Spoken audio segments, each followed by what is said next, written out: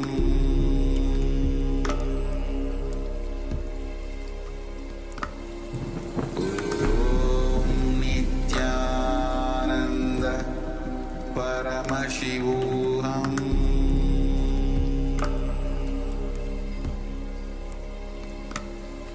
Om Nithyananda Paramashivoham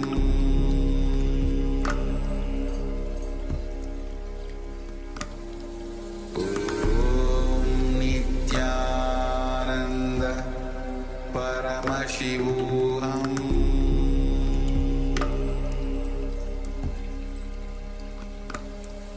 Om Nithyananda Paramashivoham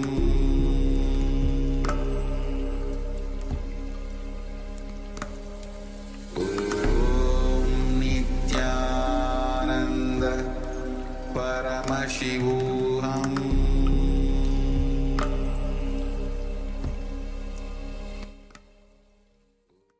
So now, please settle down and relax.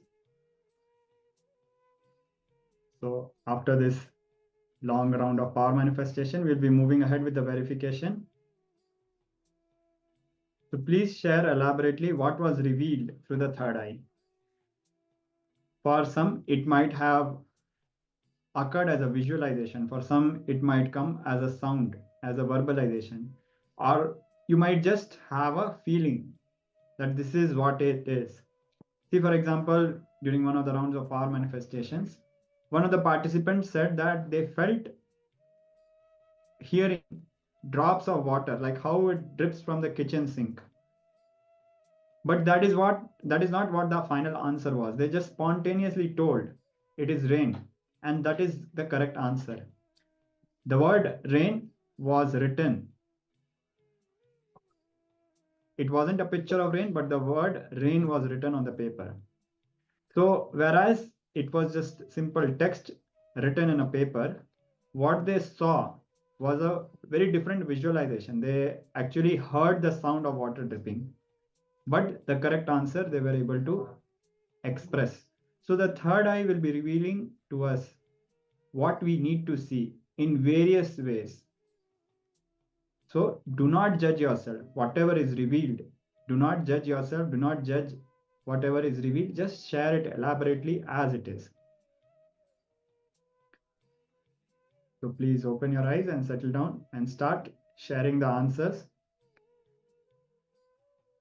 Masiavu is sharing blue, yellow, orange, and chocolate.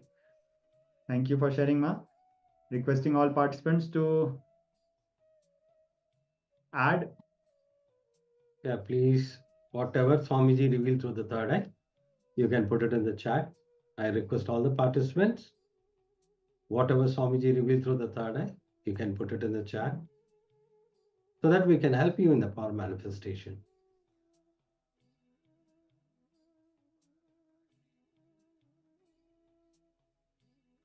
Ma Janain is putting mountain, glow, clouds, sun, orange, white, blue. Okay, that's great. Anybody else?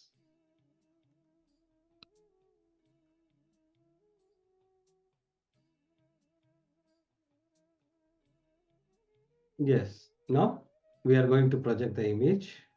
You can just see the image.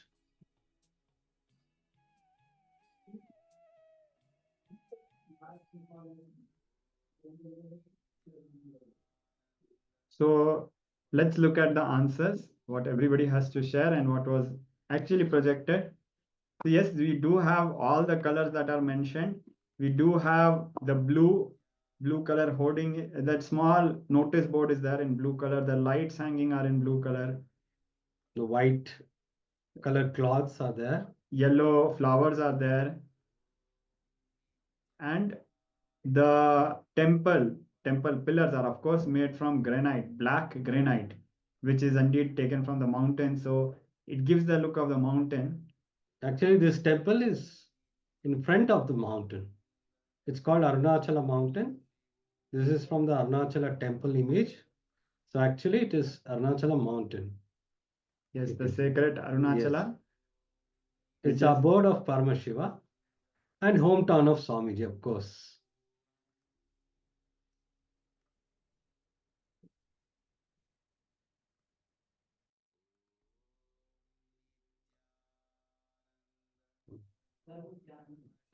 And also, because it's evening time, the clouds are little orangish. The background we can see is a little orangish, mountain clouds, sun, white and blue. So as such, all the colors which have been shared are indeed there. And one of the most unique things is that the participants saw mountains. Indeed, the sacred Arunachala, who is Paramashiva himself, is right there overlooking the Arunachaleshwara temple. So a big round of applause for all our participants for manifesting this round of power manifestation. So if you look in and if you do more and more power manifestation, you will be able to see how all these revelations will come very beautifully, very naturally to all of us. So now let us proceed with the next powerful realization and revelation from the Supreme Pontiff of Hinduism. Upanishads and the Agamas have declared the reality of us, the reality of existence. It declares Sat Chit Ananda. Sat means truth, Chit means consciousness, Ananda means bliss. So how is it that we are not experiencing this bliss and this truth in our daily life? Now, to answer this, we need to look in. We need to let ourselves answer what is the purpose of our existence? What is that which really moves us? What is that which really moves me? Why am I doing what am I doing? So let us enter into this powerful revelation by the Supreme Pontiff of Hinduism, where Swamiji will be revealing the answers to our deepest quest and questioning our answers and giving us questions that lead us not to answers, but the real quest of life, the seeking of life, seeking into the real solutions, real understandings about life. So now let us move ahead with this powerful revelation.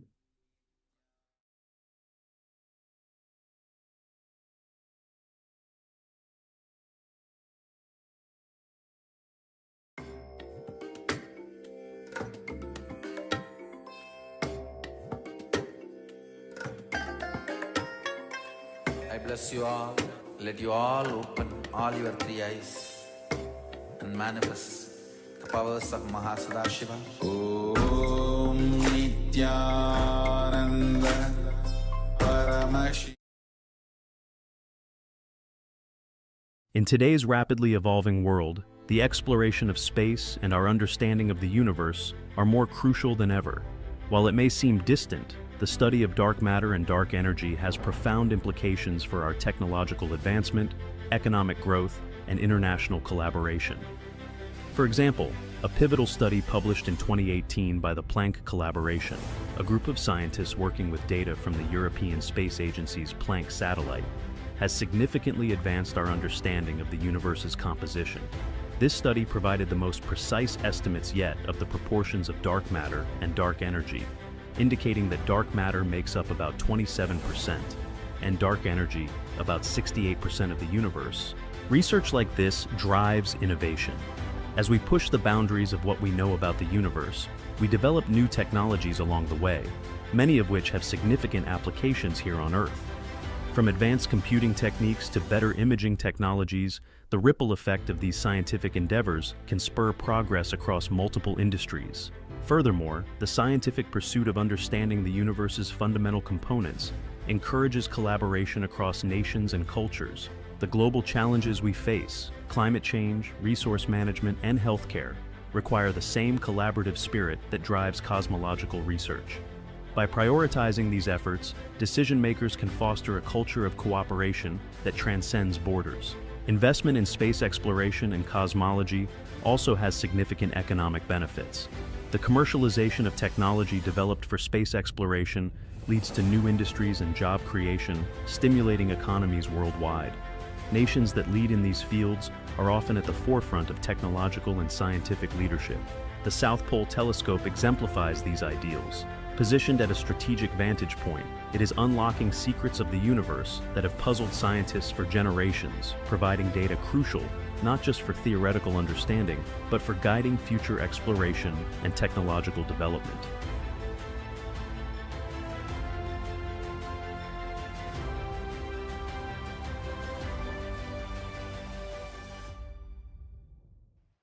I wonder the sophistication with which these Upanishadic rishis were able to reflect the whole reality. I tell you,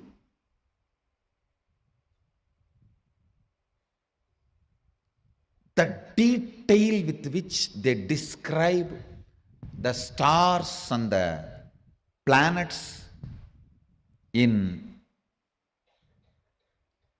Vedas and Agamas, you will be shocked. Even I was wondering, how did they see? Unless you see, you can't pen down so detailed. If you read, you will understand. Oldest in the future, longest possible prediction can be done only by our calendar, Panjiga.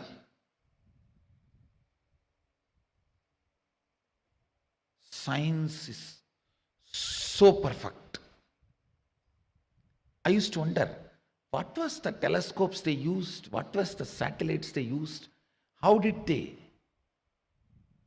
so precisely record the details? Actually, the exact method happened. I saw in the cosmic records. One rishi will sit in samadhi and reflect the whole cosmos in his inner space. The other rishi will just see his inner space, do fast forward, just like how you handle the iPad and pen down. That's the way they have done it. He will become so pure, complete completion, his inner space will just reflect the whole Milky Way,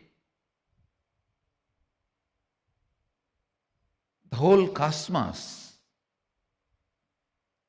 And the other rishi who is recording will push, pull, do fast forward or rewind, even zoom in, zoom out and pen down.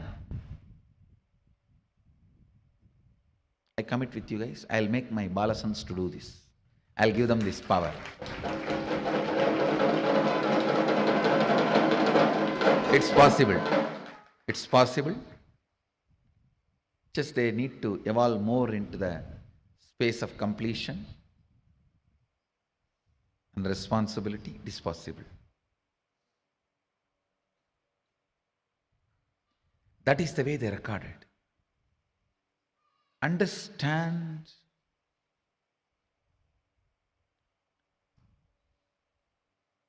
more and more your inner space gets into completion, more and more you will catch the sacred secrets about the source, cosmos. This question, by whom? Keneshitam.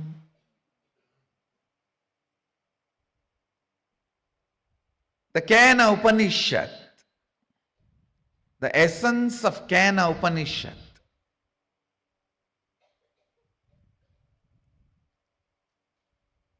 You can experience the essence if you make your inner space completely complete.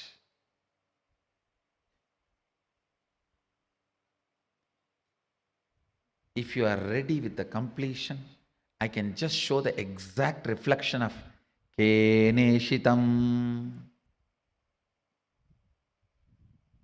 By whom? Seeking the source, cosmos. You can capture it by developing the subtle grooves in your brain, by evolving complete completion. Let me define seeking. Please listen. Let me define seeking. Whatever I feel as me, what is that? It is constantly changing, dilly-dallying. Sometimes it feels good, sometimes bad, sometimes right, sometimes wrong, sometimes knowledgeable, sometimes ignorant. What is it? What am I? You should not even ask, who am I? Because the moment you say, who am I, you already assumed you are a being. You should only ask the word, what am I? Because you don't even know whether you are a being or some inanimate object.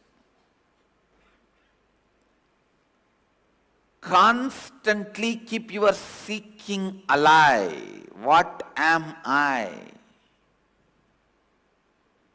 What is it I see all around me which I tag as world, which I classify as world?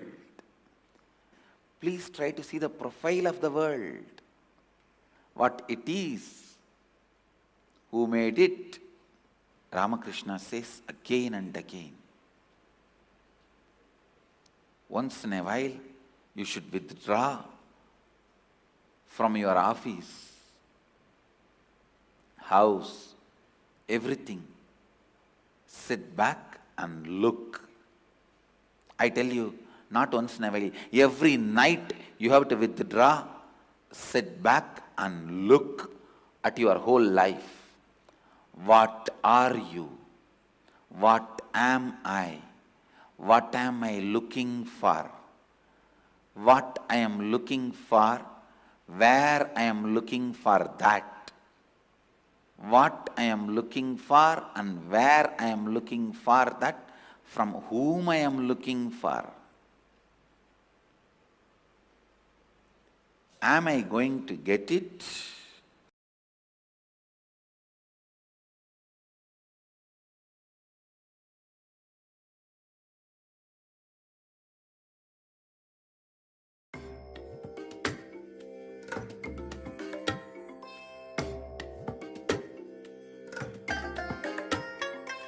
I bless you all.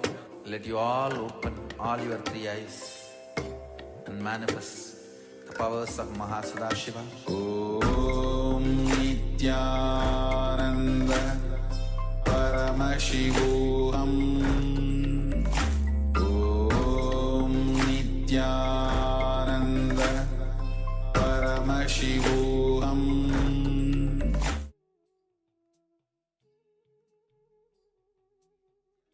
Welcome back.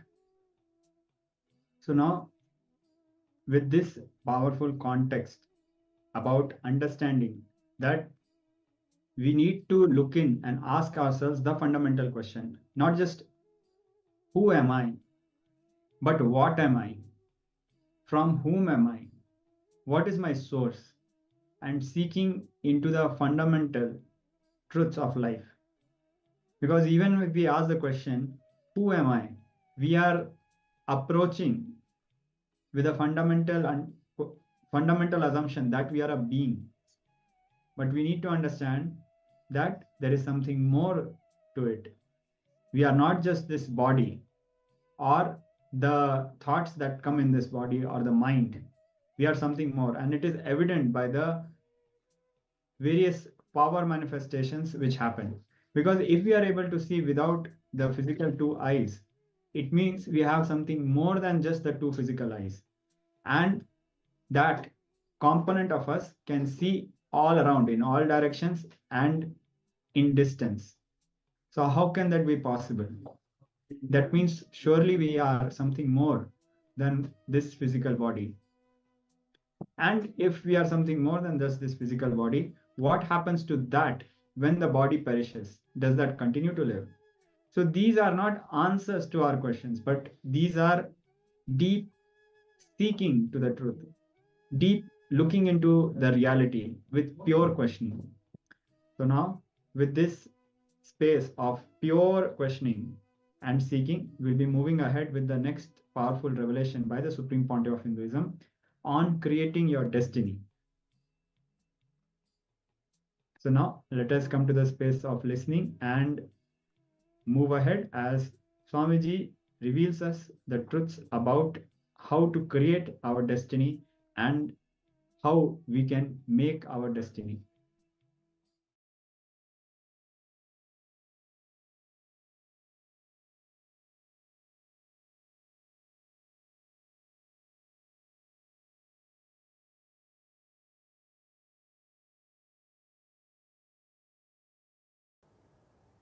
Today's subject is create your own destiny.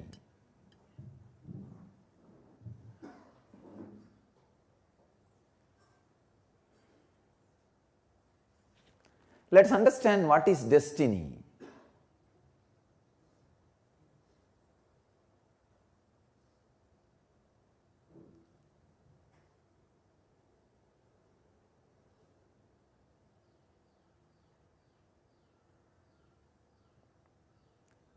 Sacrificing outermost things of your desires for the innermost things of your desires and seeing the innermost as reality day by day in your existence is destiny.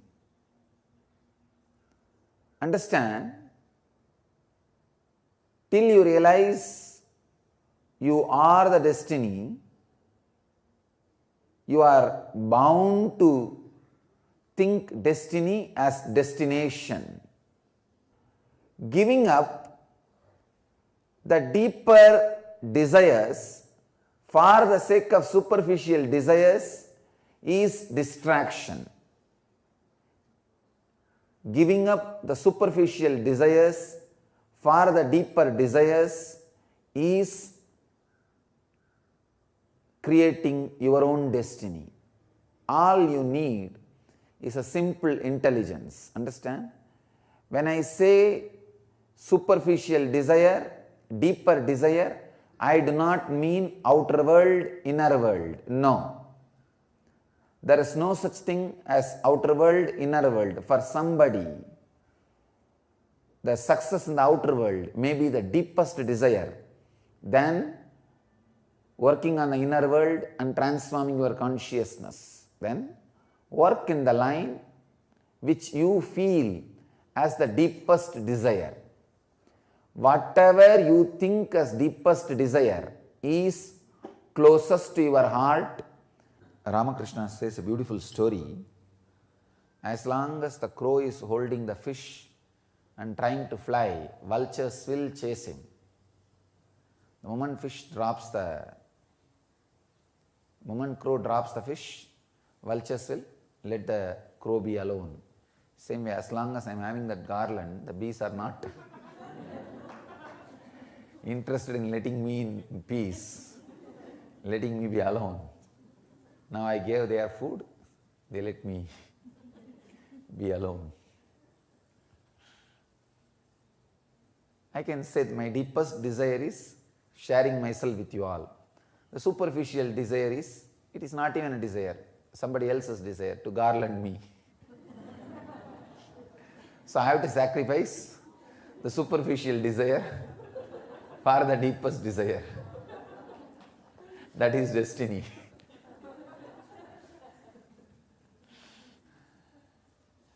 Anyhow, sacrificing the superficial desire for the deepest desire is creating your destiny, because whatever you do, the superficial desires can never give you fulfillment, but it can be a useless, unnecessary distraction, too much paying for too small thing. Now the next question comes, how to find out which is my higher and which is my lower? Simple thing, your deep joy, desire, keep that as a scale, not anything else, not anybody's books, anybody's words, anybody's teachings. Just shut whatever you heard or seen outside you. Tell yourself no to whatever you hear or see and use it. Understand? When you actually experience the inner world destiny, the outer world powers may follow you as a side effect. How when you walk, the dust flies. Same way when masters walk, wealth, power, everything just happens around. So understand, sacrificing the superficial things for the sake of deeper, higher purpose and reality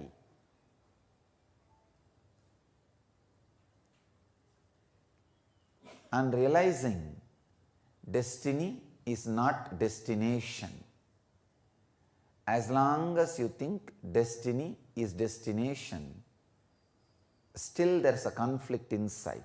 Actually, I can give you the step-by-step exercise method. First sit.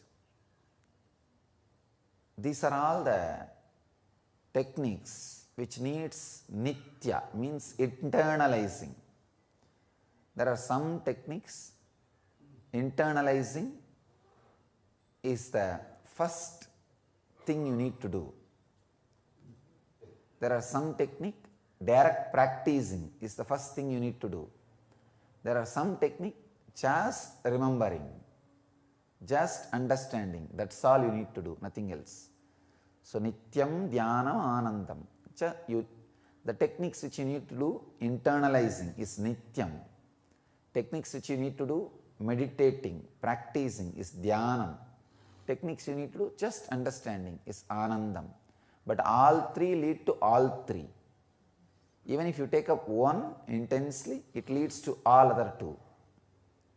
All three leads to all three. Just sit and analyze what I think as the most attractive, deepest desire. If you think enlightenment is the most attractive, deepest desire, do not think second time to drop all the other superficial things. Same way, if you think creating wealth or having the political power or having the beauty is your deepest desire, do not think second time, do not bother second time to drop, sacrifice all other things. Find out your priority. Find out your priorities. You can even make a list. Number one is this. But just because you have number one, it does not mean you should not have number two. You can have 2, 3, 4, but have clarity of number one. This is the first step. Second, do not have worry, hangover when you sacrifice the lower numbers for number one. So you may need to sacrifice number 12 for number 11. You may need to sacrifice number 11 for number 10. You may need to sacrifice number 10 for number 9. Do not have hangover. Understand, hangover is conflict. Hangover which happens in you when you give up the number 12 for number 11 or number 11 for number 9 is guilt. the hangover you carry when you sacrifice the superficial desires, far deeper desires, is guilt. So, no hangover. Make that as a clear instruction to yourself. Understand, hangover is just going round and round and round in the same road. You will not even understand, you are not traveling towards your destiny. You are not creating your destiny. I tell you, make priority list, have courage to sacrifice for the sake of deeper desires, the superficial desires. One more thing, an important thing. Today you will sacrifice number 12 for number 11. Tomorrow, when you feel number 10 become more alive, attractive, do not have hangover on 11. Don't think, oh, I sacrificed 12 for 11. How can I sacrifice now 11? It is too valuable for me. No. 10 is more valuable. In the priority list, finally, when you are just having 1, you become 1. That's all. When you create your ultimate destiny, the destination is experienced. For some people, it happens with political power. For some people, it happens with health. For some people, it happens with enlightenment. Understand, I am opening a new understanding. I am not saying the ultimate destination, becoming one with destiny, happens only by sitting closed eyes. No. I am life affirmative. I am telling you the truth as it is. It happens for few people by sitting with closed eyes. It happens for few people by meditating. It happens for some people even in the outer world, what you call as outer world. But all you need is clarity, a clear decision. So, first step, make priority list. Second step, have courage to sacrifice the superficial one for the sake of deeper ones. Third, to move further deeper and deeper and deeper, do not have the hangover or the laziness. Do not hold on to the lower when you go to the higher and higher, even though you renounce the lowest for the sake of that lower. Even though you renounce number 13 for the sake of number 12, don't have hangover again on number 12 when you need to sacrifice the number 12 for number 11. So, next, I can say last, have the guts to renounce the last, the deepest desire. When you feel you can be alive, you can exist without that also. That is what I call dropping the Savigalpa for Nirvigalpa. Dropping the Savigalpa for Nirvigalpa. Understand? This is what I call creating your destiny.